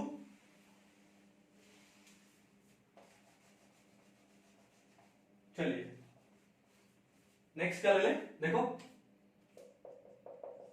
if x is electron donating group and Y is electron withdrawing group. Electron withdrawing group. तो क्या होगा? अगर X इलेक्ट्रॉन डोनेटिंग हो जाए और Y इलेक्ट्रॉन क्या हो जाए? विड्रॉइंग हो जाए, तो क्या होगा? तो देखो सबसे पहले एट ऑर्थो पोजीशन या ऑर्थो आइसोमर बोल सकता हूं, ठीक है ना। तो क्या ये लिया बेंजीन रिंग, ये लिया हमने एक्स तो इलेक्ट्रॉन डोनेटिंग है देखो, ओके, और वाई क्या है? इलेक्ट्रॉन विड्रॉइंग है। तो उस केस में म्यू कैसे आएगा? म्यू रिजल्टेंट, ठीक है। अब रिजल्टेंट तो है ही, तो क्या मैं डायरेक्ट लगा दूं यहां पे म्यू ऑर्थो? क्या लगा दूं? Mu ortho. क्या आएगा? Root of mu 1 square. अब देखो x है, x का जो डायपोल मोमेंट लिया है वो मैंने लिया है म्यू 1। अगर x का डायपोल मोमेंट म्यू 1 लूंगा तो y का डायपोल मोमेंट अपोजिट डायरेक्शन में है ना, वो किस में लूंगा, माइनस में लूंगा। क्यों? क्योंकि डायपोल मोमेंट तो एक वेक्टर क्वांटिटी है, डायरेक्शन होती है इसकी। तो मैंने x का डायपोल मोमेंट ले लिया μ1 और y का क्या ले लिया मैंने, माइनस μ2। ठीक है, तो ये क्या हो जाएगा, μ1 का स्क्वायर प्लस, और y कितना है, माइनस का μ2 का स्क्वायर। क्लियर है? ओके, प्लस में क्या आएगा, 2 μ1 इंटू μ2 कितना है, माइनस का, cos कितना हो जाएगा, 60 डिग्री। cos कितना हो जाएगा, 60। इसको सोल्व करते हैं, क्या आएगा ये, रूट ऑफ μ1 का स्क्वायर। अब देखो माइनस μ2 का स्क्वायर करेंगे तो कितना आएगा, प्लस ही आएगा, तो प्लस μ2 का स्क्वायर। अब देखो प्लस माइनस क्या होगा, माइनस, माइनस 2 μ1 इंटू में μ2। अब cos 60, cos 60 कितना होता है भैया बताओ, cos 60 कितना होगा, 1/2 प्लस 1/2, तो क्या जाएगा, इंटू में 1/2। ठीक है, अब देखो 2 से 2 कैंसिल आउट हो गया, तो आपके पास क्या बचा, μ1 square plus μ2 square minus μ1 μ2। Direct लिख दूं, माइनस में μ1 इंटू में μ2। ये आ गया इक्वेशन नंबर 1। क्लियर है? चलो अब आते हैं किसके ऊपर, मेटा पोजीशन पे, एट मेटा पोजीशन। ऑर्थो पे थीटा कितना था, 60, मेटा पे थीटा कितना है, 120। ये लो, ये x है और y लगा दिया हमने मेटा पे। चलो x इलेक्ट्रॉन डोनेटिंग है, y इलेक्ट्रॉन विड्रॉइंग है, तो म्यू मेटा कितना हो जाएगा बताओ, रूट ऑफ μ1 का स्क्वायर प्लस माइनस μ2 का square plus 2 μ1 into minus μ2 into cos कितना, 120 डिग्री। cos कितना, 120 डिग्री, और cos 120 डिग्री कितना होता है, -1/2। कितना है, -1/2। सोल्व करते हैं, देखो μ1 का स्क्वायर ये कितना हो जाएगा, प्लस μ2 का स्क्वायर, ओके, ये कितना हो गया, माइनस 2 μ1 इंटू μ2 इंटू cos 120 कितना है, -1/2, -1/2, तो 2 से 2 कैंसिल आउट हुआ, और माइनस और माइनस क्या हो गया, प्लस हो गया, और इसका क्या किया, रूट किया, तो कितना आया ये, रूट ऑफ μ1 स्क्वायर प्लस में μ2 स्क्वायर प्लस में 2 तो कैंसिल आउट ही हो गया ना, प्लस में क्या बचा, μ1 इंटू में μ2, प्लस में क्या बचा, μ1 इंटू μ2। ये हो गया आपका इक्वेशन नंबर 2। अब आते हैं नंबर 3 पे, एट पैरा पोजीशन। अब पैरा पोजीशन पे थीटा कितना होगा, 180 डिग्री हो जाएगा। ये लो, ये बेंजीन, x ये रहा, और y जो कि इलेक्ट्रॉन विड्रॉइंग है, कहां पर है, पैरा पोजीशन पे, तो म्यू पैरा कितना हो गया बताओ, root of μ1 square plus minus μ2 का स्क्वायर प्लस 2 μ1 इंटू में माइनस μ2 इंटू में cos 180 डिग्री, और cos 180 कितना होता है, -1 होता है, कितना होता है, -1। सोल्व करें, μ1 स्क्वायर प्लस में ये कितना हो जाएगा, प्लस का μ2 स्क्वायर, ओके। अब देखो प्लस माइनस माइनस, और cos 180 कितना होता है, -1, तो पहले एक बार लिख देते हैं इसको, -2 μ1 इंटू μ2 इंटू cos 180 कितना है, -1। माइनस और माइनस क्या होगा, प्लस होगा, तो मैं इसको डायरेक्ट लिख दूं, प्लस का 2 μ1 इंटू में μ2, और उसका क्या हो गया, रूट हो गया, a square plus b square plus 2ab, तो क्या फॉर्मूला बनेगा, a प्लस b का होल स्क्वायर। अब a plus b whole square यानी μ1 प्लस μ2 का होल स्क्वायर, और आगे है रूट, कैंसिल आउट होगा, तो क्या आएगा आपके पास, μ1 प्लस का μ2, ये आ गया आपका म्यू पैरा, μ1 प्लस में μ2। ये हो गया आपका इक्वेशन नंबर 3। तो एक चीज नोटिस करो ध्यान से, ठीक है, कि अगर x और y डिफरेंट ग्रुप है, मान लो x इलेक्ट्रॉन डोनेटिंग है, y इलेक्ट्रॉन विड्रॉइंग है, या x इलेक्ट्रॉन विड्रॉइंग है, y इलेक्ट्रॉन डोनेटिंग है, अगर वो डिफरेंट ग्रुप्स हैं और वो डिफरेंट पोजीशन पे लगे हैं, ऑर्थो, मेटा एंड पैरा, तो जो पैरा होता है, जो पैरा आइसोमर होगा, उस पैरा आइसोमर का डाइपोल मोमेंट सबसे ज्यादा होने वाला है μ1 प्लस में μ2, μ1 प्लस में μ2। ठीक है, अब देखो यहां पर इसको यहां से समझ सकते हो, पैरा का देखो root of μ1 square plus μ2 square plus में 2 μ1 μ2 है, और मेटा पे वो क्या हो जाएगा μ1 स्क्वायर प्लस μ2 स्क्वायर प्लस में μ1 इंटू μ2 का रूट है। यहां पर प्लस में 2 μ1 μ2 था, मेटा पे सिर्फ प्लस में μ1 μ2 है, और ऑर्थो में तो वो क्या हो गया माइनस हो गया। इसका मतलब क्या है कि in that situation mu of para is greater than mu of meta is greater than mu of ortho, is greater than mu of ortho. Clear है? यानी पहले काम करो, इसको एक बार पॉज करके नोट डाउन करो, फिर हम लोग इसके एग्जांपल पढ़ेंगे। चलिए तो मिटा दो एक बार इसको, मैं ये कहानी समझ आ रही है आप लोगों को? चलिए इसको मिटाता हूं एक बार। अब देखो, मान लो आपको एक एग्जांपल दिया इन लोगों ने कि बेंजीन रिंग है, एक एग्जांपल लेते हैं, ये बेंजीन रिंग है। ठीक है, अब इस बेंजीन रिंग के ऊपर यहां पर लगा दिया मान लो NH2, और यहां पर लगा दिया इन्होंने NO2, पैरा नाइट्रो एनिलीन। क्या नाम है इसका? Para nitro aniline. ठीक है, ओके। फिर इन्होंने दिया कौन सा आपको?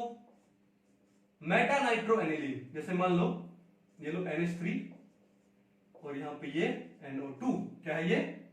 Meta nitro aniline. एक एग्जांपल और ले लेते हैं, क्या? Ortho nitro aniline, ortho nitro aniline. अब आपने एक चीज देखा यहां पे कि जो NH2 ग्रुप है वो इलेक्ट्रॉन डोनेटिंग है, और NO2 है वो इलेक्ट्रॉन विड्रॉइंग है, तो दोनों के दोनों ग्रुप क्या हो गए? अपोजिट हो गए, डिफरेंट हो गए। ठीक है ना? Electron donating, electron withdrawing, electron donating और इलेक्ट्रॉन विड्रॉइंग। अगर ये दोनों ग्रुप डिफरेंट होते हैं तो किसका डाइपोल मोमेंट ज्यादा होता है? पैरा का डाइपोल मोमेंट ज्यादा होता है। तो पैरा का डाइपोल मोमेंट ज्यादा होगा देन मेटा, और मेटा का ज्यादा होगा किससे? ऑर्थो से। यानी इन that case ortho isomer has least dipole moment.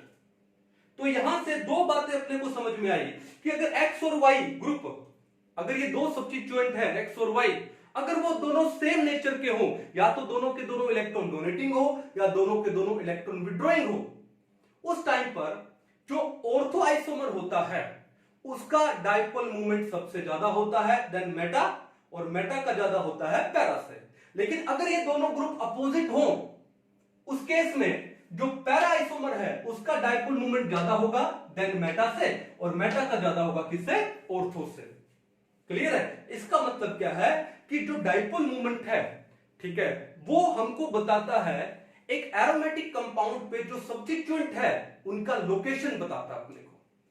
क्या बताता है? उनका लोकेशन। कि भाई अगर सेम ग्रुप हो और अगर जो डाइपोल मोमेंट सबसे कम हो, इसका मतलब क्या होगा? पैरा पे लगेगा। अगर अपोजिट ग्रुप है और डाइपोल मोमेंट सबसे कम है, इसका मतलब कहां पे लगेगा? ऑर्थो पे लगेगा। तो हमको सब्स्टिट्यूएंट की पोजीशन को लोकेट करने में ये डाइपोल मोमेंट बहुत हेल्प करता है। ठीक है, टोटल कितने हो गए हमारे? 4 हो गए। आई होप आपको ये जो डाइपोल मोमेंट का कॉन्सेप्ट बड़ा अच्छे से समझ आया होगा। परसेंटेज आयोनिक कैरेक्टर निकाल सकते हैं हम लोग। ठीक है, एक मॉलिक्यूल का पोलैरिटी एंड उसका जो क्या बोलते हैं ज्योमेट्री निकाल सकते हैं कि वो सिमेट्रिकल है या फिर अनसिमेट्रिकल है। ठीक है, उसके बाद एरोमेटिक कंपाउंड में सब्स्टिट्यूएंट का पोजीशन निकाल सकते हैं, पोजीशन लोकेट कर सकते हैं हम लोग। ठीक है, तो आई होप बड़ा अच्छे से आपको समझ आया होगा।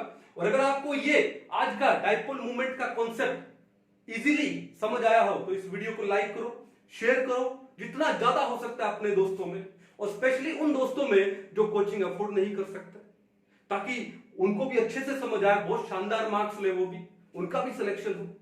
ठीक है, तो मिलते हैं नेक्स्ट लेक्चर में, तब तक के लिए थैंक यू।